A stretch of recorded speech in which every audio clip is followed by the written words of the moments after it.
you very much for this invitation. I love this event, and I'll begin with a simple question. Oulipo. Who is who? What is who? We've seen earlier that ou in French is Ouvroir, which is generally translated as workshop. But it suggests even stronger, more strongly, Ouvroir, to open. Oulipo is also a can opener. Lit. Lit is, of course, literature, but it is in French, the bed. And I'll just quote the bed here. Eru, en no bed, en oxy usemejeus metgnol. This is the first sentence of Proust, Longtemps je me suis couché de bonne heure, inverted. And you heard that by strange coincidence, you have en no bed in the French in reverse order. So this bed is a literary bed in which, of course, Proust is asleep, and it is a bed in which you read lit. Po, of course, potential, but it is also poésie, poetry, and as I'll try to demonstrate, Poe, pronounced in French, Edgar Allan Poe. Edgar Allan Poe is the acknowledged or unacknowledged inventor of the Oulipo. Take the idea of the can opener. Most famous literary works are like cans or engines that can be disassembled, reopened, and infinitely played with. I'll give you an example that I like, and happily it is in French. I couldn't find the translation, and it would be difficult, which is a transposition of the Lord's Prayer into Paris metro station, since you were writing with the metro. It begins like this, if you know French. Notre Père qui êtes aux cieux, so notre Aubert qui êtes Jussieu. Que Simplon soit Parmentier, que ta volontaire soit place des fêtes, que ton règne arrive sur Voltaire comme Courcelles. This is a game you can play with other cities and take, let's say, the Lord's Prayer and translate it into London, Paris, or Chicago metro stations.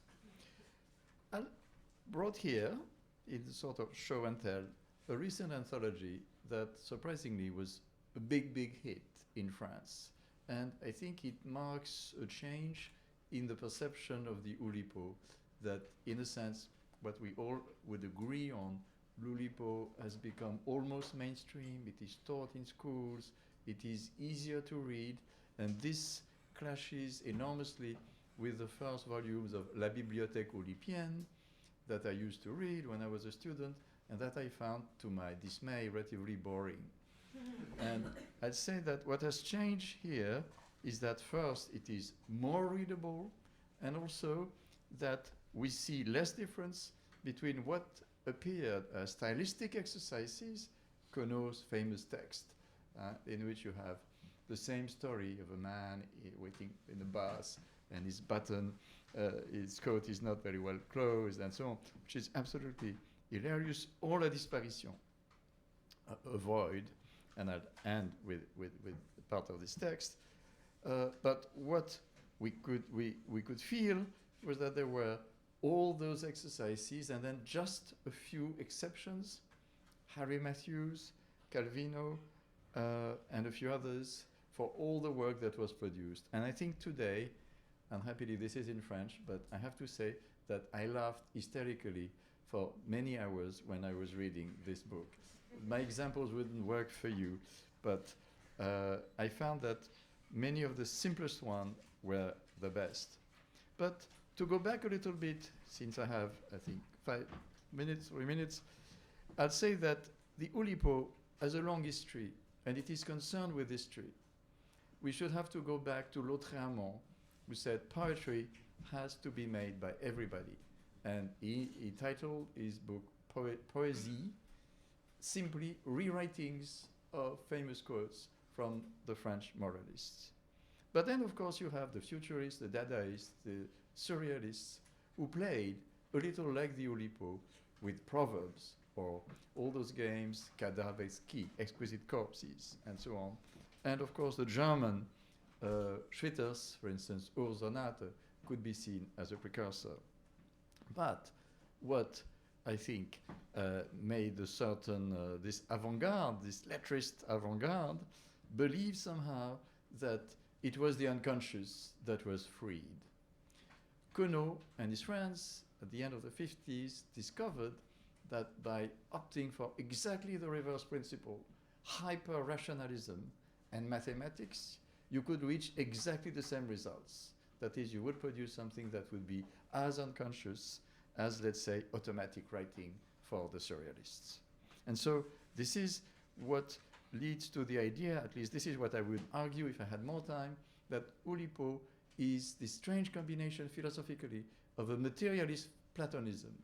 It is a Platonist because numbers are the key to the universe, and numbers and letters, as we've seen in the few examples, and also materialist because it's based on the materiality of the alphabet, of letters, of the sounds, and so on. Given this, you can indeed open up the entire domain of literature and realize that literature has always been based on constraints since Homer, as Mallarmé said famously, the wrong turn taken by poetry with Homer, but nevertheless, he took it. And now we have all these exercises, and indeed the sense that there is an infinity in act, but to conclude here, I'll just try to demonstrate that the first Oulipian was an American who lived for a while in Philadelphia, and I'll just quote from a text that I hope you will recognize. Black bird. 'Twas upon the midnight tristful I sat poring, wan and wistful, through many a quaint and curious listful of my consort slain. I sat nodding, almost napping, till I caught a sound of tapping, as of spirits softly rapping, rapping at my door in vain. 'Tis a visitor, I murmured, tapping at my door in vain, tapping soft as falling rain. If you haven't recognized, I'll read the last stanza. And my black bird, still not quitting, still is sitting